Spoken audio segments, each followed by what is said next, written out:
I've come here to this abandoned Mexican swimming pool to talk to you today about the Amphicar, a car produced from 1961 to 1968 by a madman who supported the Nazis.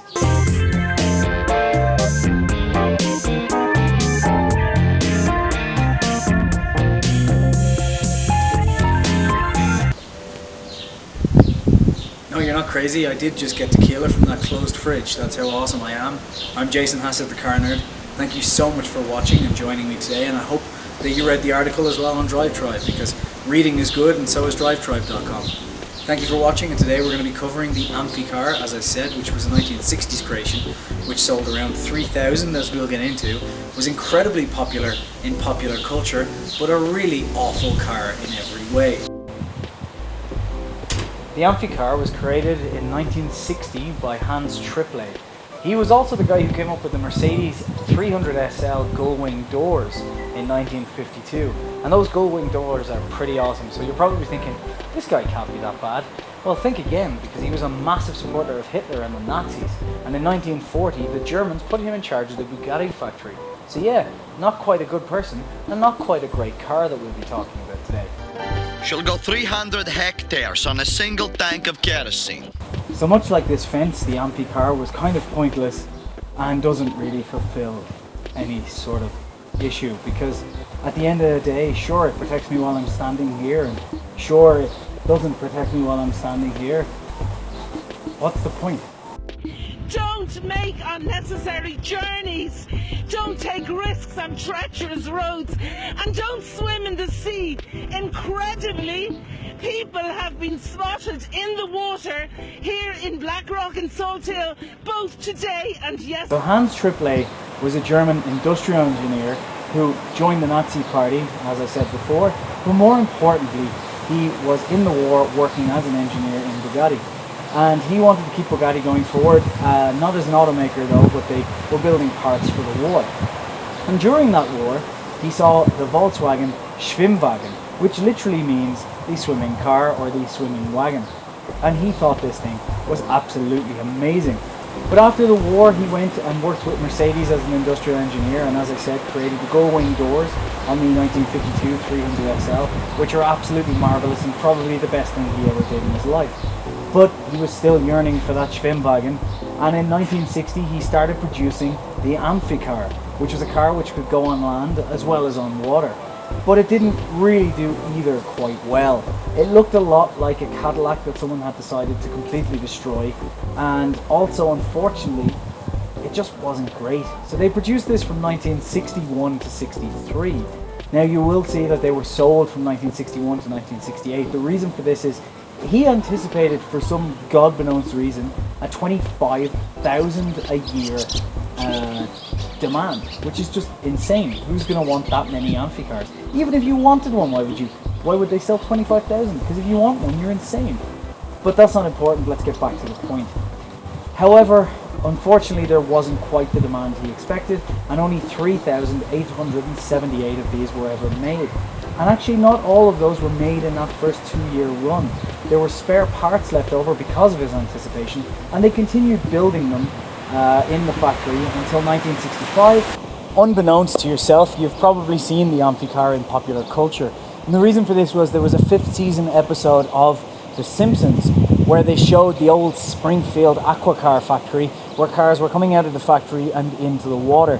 And that was actually a joke based around the Amphicar.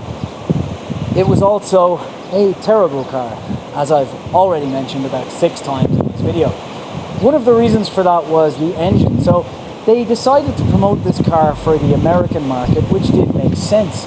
But unfortunately, unlike the American cars of the time, they didn't outfit it with a massive V8 from Chrysler or Ford. Even the Hongqi I spoke about yesterday had a V8 from either Ford or Chrysler or somewhere they stole it from. They set up a shell company in Hong Kong.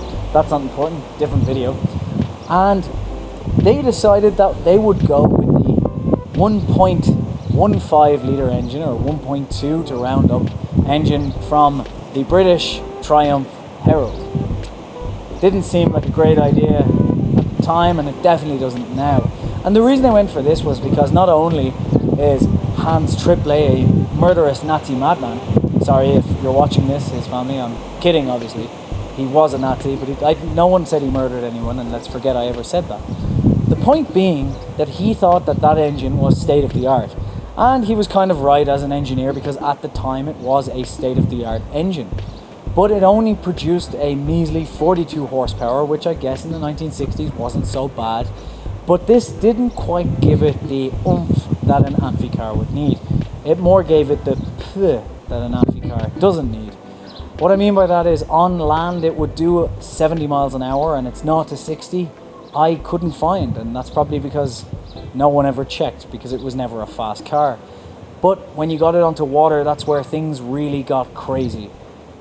It did 7 miles an hour. And the car was called the Amphicar Model 770. And in case you're wondering why it was called the Amphicar Model 770, the reason for it is because it could go 7 miles in the water and 70 miles on land. That's it. That's the whole story. There's nothing more interesting there. In terms of design, they decided to make this car truly awful as well.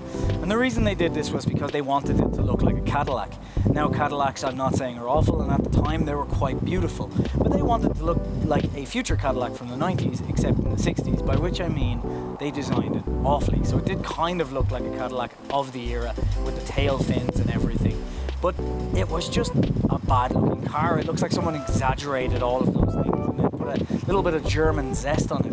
If anyone's ever tried McDonald's in Germany, or McDonald's typing, you would know that that's not a fun look. On top of this, it was made from mild steel, which again made it heavier, but that allowed it to go on water. And one owner was quoted as saying it was quick enough as long as you could drain it faster than you could drive, which is ridiculous. It did have some normal features though, and those were a curved windshield and a roof that went down, or as we call them now, convertibles. They did eventually though upgrade this with a 1.5 litre engine, which produced a whopping 75 horsepower, but that didn't really make anything better. Unfortunately, it would have its recession in the 1960s. However, fortunately for the Amphicar, and weirdly because of how terrible of a car it is, and I know I've said that about 17 times in this video, but I cannot strenuate enough how bad this car is, it became quite popular. And the reason for that was not that it was a great car or some incredible feat of engineering, it was just because it was different. One owner was also quoted as saying, "We like to think of it as the fastest car at sea and the fastest boat on the road." And that's probably the biggest compliment you could give this car. And if you can find another one, please put it in the comments, because I can't find any more. But because it was the 1960s and there was a massive supply of marijuana in Mexico, and LSD on the streets was rampant, and hippie vans were the thing of choice, this car became massive in popular culture when two guys decided to take two of them up the Yukon River, which they successfully did in Alaska. Somehow, they must have had a very big pump pumping the water at the back, and someone managed to, in gale force winds with 20-foot high waves, seriously, is this guy insane? Brought this thing across the English Channel. Even better than that, Lyndon B. Johnson, who was known to be a practical joker, thought it was a great car to mess around with guests. So when people, I imagine foreign dignitaries and so on, would stay on his Texas ranch, there was a hill leading down to his lake, and he would go down and scream as if the brakes were gone, and watch as his guests were terrified in the seats, gripping for dear life, to only drive across the water with the two mounted propellers in the bottom of the car. It was also on an episode of Wheeler Dealer, but we won't mention the war, Ed, don't worry. We'll mention the other war, World War II, because I've already done that a few times. But Ed, we're not going to mention Mike, Wheeler Dealer, or anything along those lines. In fact, I'm going to make sure this is edited out. Thank you so much for watching today, and if you like the Amphicar, either comment below, or you can do something crazy, which is you can go to Disneyland, and for $125 a ticket, you can go for a spin in an Amphicar.